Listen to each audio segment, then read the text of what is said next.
きな野菜は玉ねぎ。どうもこんにちは、りなです。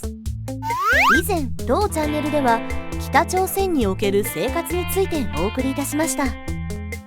あの後、北朝鮮での収容所はどうなっているのという質問が寄せられたので調べてみます。あなたもどんな生活を送ることになるのか、ぜひコメント欄に書いてみてください。では管理人さん、いってらっしゃいませ。ねたざんまいネタ三昧。収容所の環境。北朝鮮の収容所は郊外にあり、仕事は人によってバラバラだ。鉱山で働く人は斧やシャベルだけを使う。ヘルメットなし、機械なし、安全規則なし。平壌に送られる食物を育てる人もいるが、収容者が食べたら即罰則だ。コンビニもメイド喫茶もない辺境の地なので80秒くらいで飽きてくる。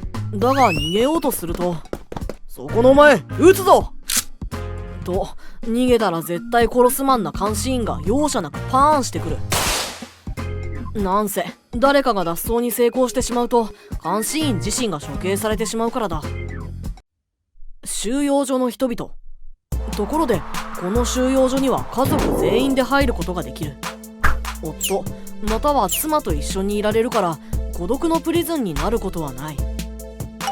もし収容所内で子供を産んだら、その子供も収容所内で人生を送ることになる。これは北朝鮮の建国者キム・イルソンが次のような考えを持っていたから。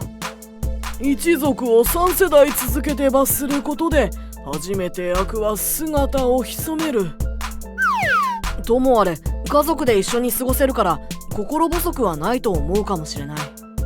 だが監視員は日々収容者に身体的性的な暴力を振るっている。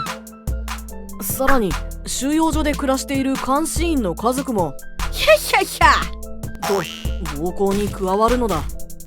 そしてほんの少しの食べ物を手に入れるため女性の収容者は監視員に体を委ねることも。夜には監視員が見回りがてら女性に暴行することもある。女性が妊娠することもあるが、暴行が繰り返されるせいで子供は生まれてこない。もはやここには友情も家族愛もない。当然ウォシュレットのトイレもない。おいお前、文章書きながら喋ってんじゃねえよ。ああ、ごめんなさい。収容所の食事。ここでの食事は1日3食だ。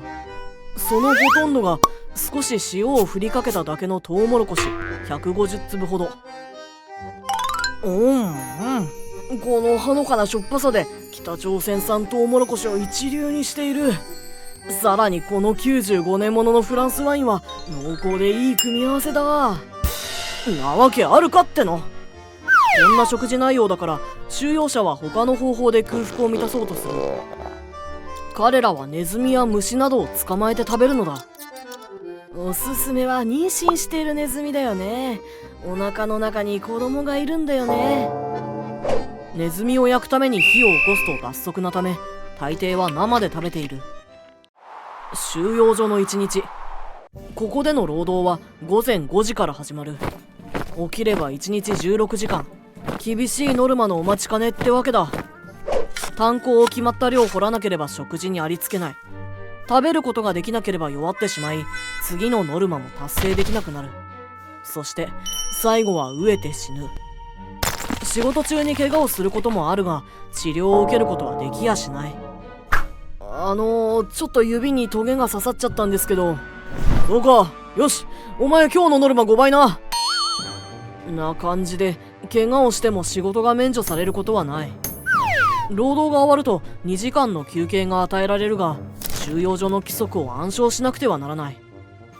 学校で行われる合唱祭のごとく全員が完璧に覚えられるまで何度も暗唱。この国のリーダーが大量に飲み食いしながら豪勢な椅子にふんぞり返っている一方、収容者はネズミや虫を食べ、小さな部屋に20人ほど詰め込まれて眠る。ぐっすり眠れるはずもないのだが、翌朝5時からまた労働が始まるのだ。そろそろ動画終わるけど、ちゃんと帰れるのかな。ご視聴ありがとうございました。ご登録お願いします。